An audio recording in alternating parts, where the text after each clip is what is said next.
Hello po at maligayang pagbabalik. Narito po ang compilation videos na mula sa Love Stories playlist na sana po ay magustuhan po ninyo. Maraming salamat po. Unang video. Halos lahat siguro sa atin alam ang kasabihang never judge a book by its cover. Gusto ko lang dagdagan ito ng huwag mong husgahan ang isang tao base sa kanyang tattoo. 16 na taong gulang ako nung ako ay mabuntis. Akala ko siya na ang taong makakasama ko, kaya lang simula nung oras na nalaman naming dalawa na buntis ako, ay bigla na lamang siyang naglaho na parang bula. Ilang beses ko siyang sinubukang kontakin sa kanyang number pero hindi na siya sumasagot. Hindi ko din naman alam kung saan siya nakatira, kaya hindi ko siya mapuntahan. Sa katunayan, napag-alaman ko na hindi niya pala tunay na pangalan ang ginagamit niya, kaya naman hirap din akong hagilapin siya. Isa lang pala siyang babaerong lalaki na nais makipaglaro, pero sa kasamaang palad, isa ako sa mga napaglaruan niya. Mas matanda siya sa akin ng 4 na taon. 16 na taong gulang lang ako noon samantalang siya ay nasa 20 anyos na. Lumipas ang panahon, nagsilang ako ng isang napakagwapong bata. Dahil sa naging sitwasyon ko, napilitan akong mag-matured. Napagtanto kong hindi ako nagseryoso at nagtino sa buhay, kaya naman nagsikap ako ng mabuti, nagtrabaho at nag-iipon ng pera para sa anak ko. Yung mga kaibigan kong babae, ayon palagi nilang pinag-uusapan ang mga bago nilang gamit, cellphone at iba pang mga bagay, pero ako nakafocus ang atensyon ko sa pagtatrabaho at pag-aalaga sa aking anak habang tinatapos ko ang aking high school.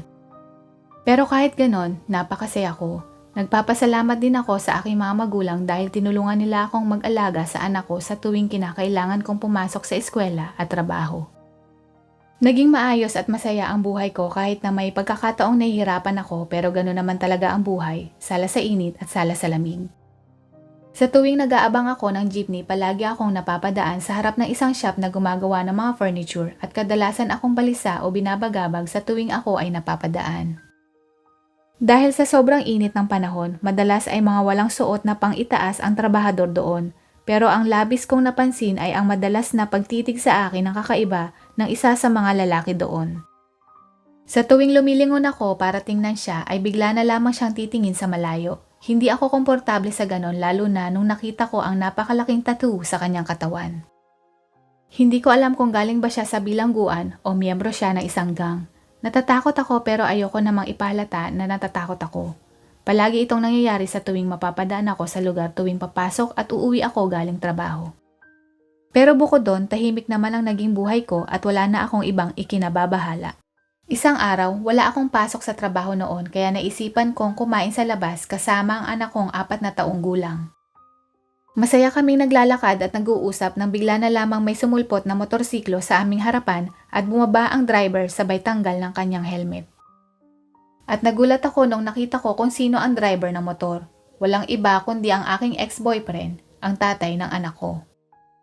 Lumapit siya sa amin at kinumusta ako pero ipinagtapat niya sa akin na gusto niyang kunin ang anak ko. Biglang nagpintig ang tenga ko nung marinig ko iyon. Ang kapal naman ng mukha mo na bumalik at sabihin kukunin ang anak ko. Matapos ang ilang taon mula nang inabandonan mo kami. Hindi maaari. Hindi ako papayag. Lumayas ka sa harapan namin. Sigaw ko sa kanya. Nagsisisigaw at humihiyaw na ako sa galit nung mga oras na iyon habang mahigpit ang hawak sa aking anak.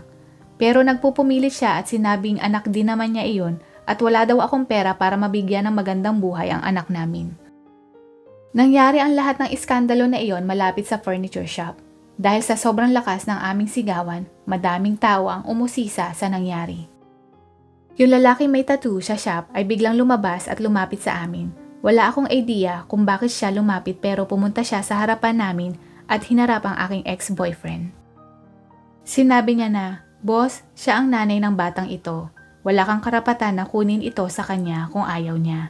Kaya wala kang karapatan na magpumilit na kunin ang anak niya. Mas makakabuti kung umalis ka na lamang at huwag ka nang manggulo dito sa lugar namin."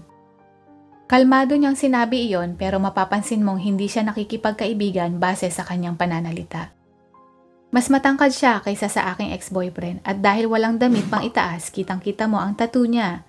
na di hamak na mas malaki sa malapitan. Pinoy Cafe Story. Sa tingin ko dahil sa takot sa kanya at napapaligiran kami ng mga tao, ay bigla na lamang umalis ang aking ex-boyfriend. Nagpasalamat ako sa lalaki dahil sa ginawa niyang pagtulong sa akin, kaya bilang pasasalamat ay inimbitahan ko siya na kumain kami sa fast food restaurant. Ngunit hindi ko inaasahan na siya ang magbabayad ng kinain namin. Natuklasan ko na ibang-iba siya sa panlabas na itsura niya. Malumanay at mabait siyang makipag-usap at bukod doon ay nakapagtapos daw siya ng kolehiyo. Hindi din pala mumurahing furniture ang ginagawa nila dahil gumagamit sila ng mga mamahaling materyales para sa kanilang mga produkto na ibinebenta ng kanilang kumpanya.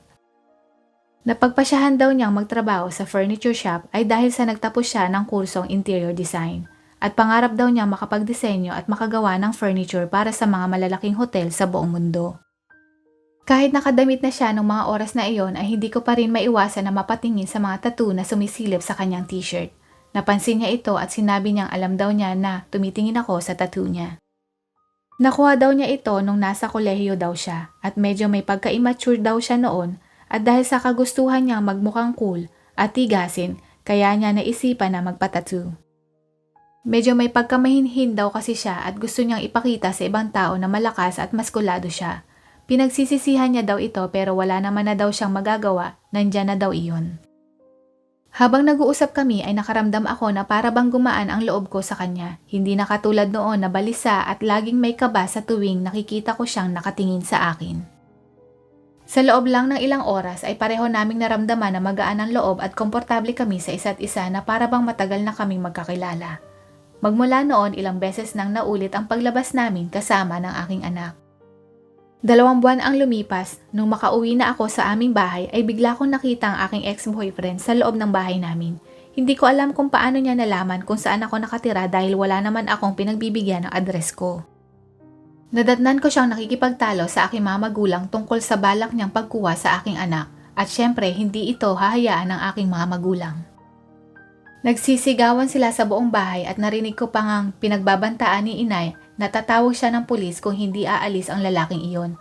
Pumagitna na ako sa kanila at hindi ko din napigilang sumigaw. Nalaman ko na mayaman pala ang kanyang mga magulang at nalaman nito na nagkaroon ang kanilang anak ng anak at inabandonan niya ito. Labis itong ikinagalit ng kanyang mga magulang at sinabi na kung hindi niya pananagutan at aalagaan ang anak niya ay wala itong ni singkong duling na matatanggap na mana mula sa kanila. Ilalagay daw nila ang malaking pera sa pangalan ng anak ko. Dahil natuklasan niya ang plano ng kanyang mga magulang, kaya naman pinipilit niyang kunin ang aking anak. Hindi dahil sa mahal niya ang anak ko, kundi dahil sa pagmamahal niya sa pera. Dahil nalaman ko ang tunay niyang intensyon, mas lalo kong napagdesisyonan na kahit anong mangyari, hindi ko ibibigay ang anak ko sa ama niyang walang malasakit sa sariling anak. Sinusubukan ko na siyang itaboy at nagsisisigaw na ako mapaalis lang siya. Nang biglang may malakas na tunog mula sa pinto. Bumulagta ang aming pinto sa lakas ng pagkakabukas nito. Lumingon kami upang tingnan ang nangyari at nakita namin ang lalaking may malaking tattoo. Bigla siyang sumigaw at sinabing, "Tama na! Anong ginagawa mo dito? Hindi mo ba napapansin ayaw nilang nandito ka? Umalis ka na ngayon din!" Galit niyang sabi sa ex-boyfriend ko. Nagulat ako sa pagsulpot niya pero nagpapasalamat akong dumating siya sa puntong kailangan ko siya dahil hindi ko na makontrol ang mga nangyayari. Nung makita siya ng ex-boyfriend ko ay halos nanigas at namutla ito sa pagkakatayo at wala nang sabi-sabi ay bigla na lamang uli itong humaripas ng takbo paalis ng bahay namin. Magmula noon ay hindi ko na siya nakitang muli. Bago ang pangyayaring iyon, hindi ko pa naikukwento sa mga magulang ko ang tungkol sa lalaking may tattoo. Pero dahil sa nangyari na iyon, nakilala na nila ang lalaki. Laking pasasalamat din nila dito at nagustuhan nila ang lalaki. Naging opisyal ko siyang kasintahan at hindi ko pa alam kung kailan kami ikakasal.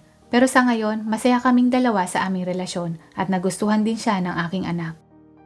Nagkausap at nagkita na din kami ng mga magulang ng ex-boyfriend ko at ipinakita ko sa kanila ang kanilang apo at sinabi ko na kahit anong oras kung gusto nilang makita ang aking anak ay tawagan lang nila ako at wala itong problema sa akin. At dahil doon, nagkaroon ako ng magandang relasyon sa magulang ng ex-boyfriend ko. Pero sa tatay ng anak ko, mukhang matagal pa na panahon ang gugugulin para mapatawad ko siya. Pangalawang video. Nakilala ko ang misis ko sa isang karinderya isang tanghali nung ako ay kumain doon. Hindi ko mapigilan na matawa nung marinig ko ang pagkakabigkas niya ng 20 pesos ng 20 pesos. Doon pa lang, alam ko na hindi siya taga-syudad na galing siyang probinsya.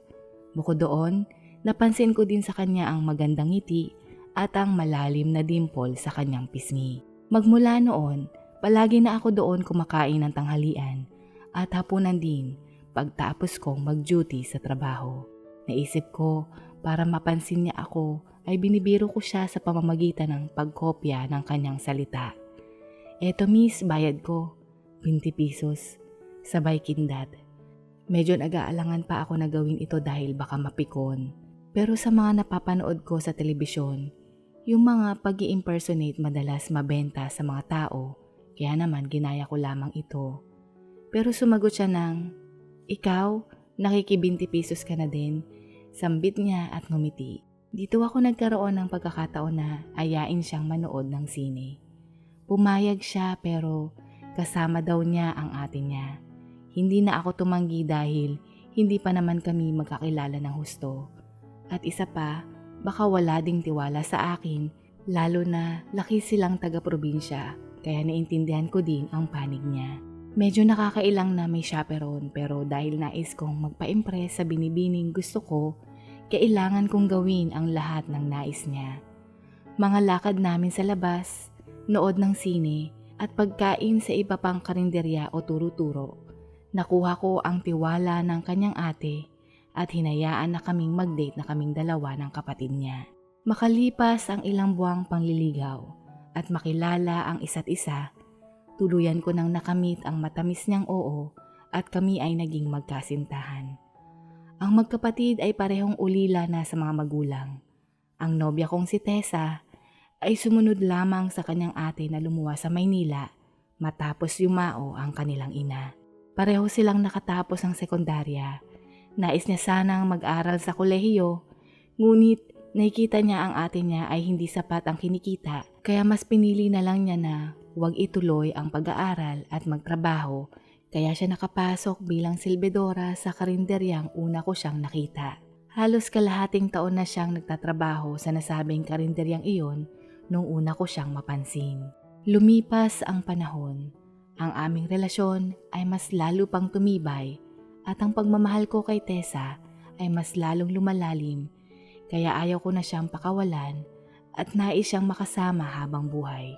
Meron akong maayos na trabaho bilang clerk sa isang opisina at kakatanggap ko lamang ng magandang balita na isa na ako sa kabilang na permanenteng empleyado. Nung makamit ko ang kanyang matamis na sagot bilang aking kabiyak, at kami ay nagpakasal sa munisipyo. Hindi ko man siya nabigyan ng engrandeng kasalan, gayunpaman, tinanggap niya pa rin ang kaya kong ibigay sa kanya. Dahil dalawa na lang silang mag-ate, kaya hindi kami ni Tessa lumayo ng inuupahan. Naghanap kami ng mauupahan na magkalapit ang aming tahanan. Nakakuha kami ng apartment na malapit sa inuupahan ng kanyang ate. Makalipas ang 2 taon, nabuntis si Tessa. Napakalaking tulong ng hipag ko nung ipinanganak ang aking panganay, pangalawa at pangatlong anak. Nung sa panganay ko, hindi pa ako masyadong nakaramdam ng pagkahiya sa mga tulong ng pag-aalaga ng hipag ko. Ngunit, nung pangalawa at pangatlo, hindi ko na napigilan na labis na mahiya dahil pakiramdam ko sa mga anak ko, sa trabaho niya, umiikot ang mundo ng hipag ko. Nabanggit ko ito sa misis ko pero sabi niya huwag daw akong mag-alala dahil masaya naman ang ate niya at nagkusa daw ito at hindi niya pinilit. Kaya naman hindi ko na muling inulit ang paksang ito. At upang makabawi, sa tuwing kaarawan nito, nagsasabi ako sa misis ko na bigyan ng magandang regalo ang hipag ko sa mga tulong nito sa amin, masuklian man lang namin ang mga tulong niya. Ganito nagpatuloy ang aming buhay. At nung 4 na taon ang aking bunso, may masamang balita ang dumating sa amin. Dahil si Tessa ay na-diagnose ng last stage na breast cancer. Hindi ko alam kung bakit ako pinaparusahan at binigyan ng ganitong suliranin. Ngunit wala akong magawa kundi ito ay harapin. Wala pang 2 taon, tuluyan na kaming iniwan ni Tessa. Kung sa akin, napakasakit na mawala ng kabiyak. Pero sa hipag kong si Tanya, hindi ko mailarawan kung anong sakit ang nararamdaman niya. Lalo na ang pinakamalapit at nag-iisa niyang kapatid ay tuluyan na siyang iniwan. Baka sa mukha niya ang labis-labis na pagdadalamhati at ang nagpapagaan ng kanyang loob ay kanyang mga pamangkin. Kaya naman, naisip ko na tumira siya sa aming bahay dahil mas makakagaan, makakatulong ito sa kanya at aking mga anak Pinoy na maghilom ang aming mga puso sa pangungulila kay Tessa. Batid ko ang paghingi ko sa kanya ng tulong para sa mga bata ay labis na kalabisan dahil alam kong gugugol siya ng maraming oras para sa mga ito. At labis akong nahihiya dahil mahatian ang oras niya sa pagitan ng mga bata at para sa sarili niya. Hindi ko maitatanggi na ako ay natuwa nung pumayag siyang tumira kami sa isang bahay. At lumipat kami sa mas malaking bahay na mayroong 4 na kwarto na nabili ko sa tulong ng housing loan. Aaminin ko, mas nakagaan ang loob ko na alam kong kasama ang hipag ko sa pag-aalaga ng mga anak ko. Ang pag-iyak ng mga anak ko tuwing gabi sa tuwing hinahanap nila ang kanilang ina, ang hipag ko lamang ang nagpapatahan sa kanila, nagpapagaan ang kanilang loob at siya din ang nagbalik sigla ng ngiti sa aking mga anak. Sa paglipas ng panahon, napapansin ko na ibinuhos na ng hipag ko ang kanyang atensyon sa kanyang mga pamangkin na kahit ilang beses akong magsabi ng salamat, pakiramdam ko, kulang pa ito. Pero madalas niyang sinasagot na dahil ipinangako ko kay Tessa na hindi ko pababayaan ang mga pamangkin ko, tinutupad ko lamang ito. Kaya huwag kang mag-alala at salamat din dahil pinahintulutan mo akong magampanan na tuparin ito.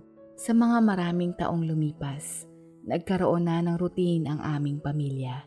Habang ako ay abala sa trabaho, ang hipag ko ang katuwang ko sa mga bata, sa mga gawaing bahay, sa pag-aalaga, sa paggawa ng proyekto sa paaralan o mga takdang aralin. At nung dumating ang araw ng graduation ng aking panganay sa sekundarya at ang aking hipag ay naganda ng maraming putahe na parang daig pa ang isang malaking piyesta. Habang kami ay nagsasaya, nagulat ako dahil mayroong bitbit na maliit na regalo ang aking panganay at ibinigay sa akin. Pa, alam naman po natin na matagal na pong wala si Mama. At alam din po namin na kahit anong iwas mo, kahit ilang beses kang tumanggi, napapansin namin na may gusto ka kay Mama Tanya. Kaya bakit kailangan mo pang patagalin at subukan mo siyang ayaing magpakasal? Tutal, para na rin naman tayong isang pamilya. Hindi ako makaimik. Pakiramdam ko, pulang-pula ang pisngi ko. Nahihiya sa mga salitang lumabas sa bibig ng aking panganay na anak. Pero sa pagkakataong ito, ayaw ko mang aminin at sa tingin ko kahit itanggi ko ito, sarili ko lamang ang aking lulukuhin. Marahil nga, meron akong nararamdaman sa hipag ko. Marahil dahil nakasanayan at lagi siyang nandyan, siya din ang sinandalan ko. Hindi ko man masabi ng diretsyo, pero sa kilos, hindi ko man namamalayan na ipapakita ko ito. Tulad ng pagbibigay sa kanya ng magandang regalo sa tuwing kanyang kaarawan. Ang pagsasabi sa kanya ng magandang araw at gabi sa bawat araw. At ang ipagkatiwala sa kanya ang mga bata na akala ko ang mga anak ko lang ang nangangailangan sa kanya na hindi ko man aminin maging ako nangailangan din ng tulong niya at karamay siya. Kaya simula noong nawala si Tessa, hindi rin ako nagdalawang isip na isama siya sa isang tahanan. Marahil tama nga ang mga anak ko. Marahil mahal ko nga siya. At dahil nakasanayan ko ang ganitong buhay, hindi ako nangahas na sirain ito. Dahil natatakot ako na baka hindi kami pareho ng nararamdaman at lumayo siya sa amin. Ngunit, hindi ko malalaman ang sagot niya kung hindi ko siya tatanungin. At kung hindi man, maaari ko siyang palayain at sabihing natupad na niya ang pangako niya sa kanyang kapatid. Binuksan ko ang maliit na regalo na bigay sa akin ng anak kong panganay. Pagbukas ko, ito ay singsing. Bigla akong napatitig kay Tanya at nagsalita ng, "Tanya, tama ang mga anak ko. At nais kong tanungin ka kung pareho ba tayo ng nararamdaman. Tanong ko, sa tingin mo ba, tatagal ako ng ganito kung wala din akong nararamdaman? Nahihiya niyang sambit. Sabay biglang naghiyawan ang mga anak ko at sabi ng bunso ko, sa wakas, patawarin mo ako kung matagal kang nag-intay at salamat dahil tinanggap mo pa din ako. Sagot ko sabay yakap habang siya ay nakita kong pumatak ang kanyang luha at isinuot sa kanya ang singsing. At magmula noon, kami ni Tanya ay naging opisyal ng mag-asawa. Wala namang nagbago sa routine ng aming pamilya, maliban lamang sa isang kwarto na kami ni Tanya ng tinutulugan. At nagpatuloy ang aming matiwasay at masayang pagsasama kasama ang aming 3 mga anak. Dito na po nagtatapos at sana po ay nagustuhan po ninyo ang mga kwentong ito. Hanggang sa muli, paalam at God bless po!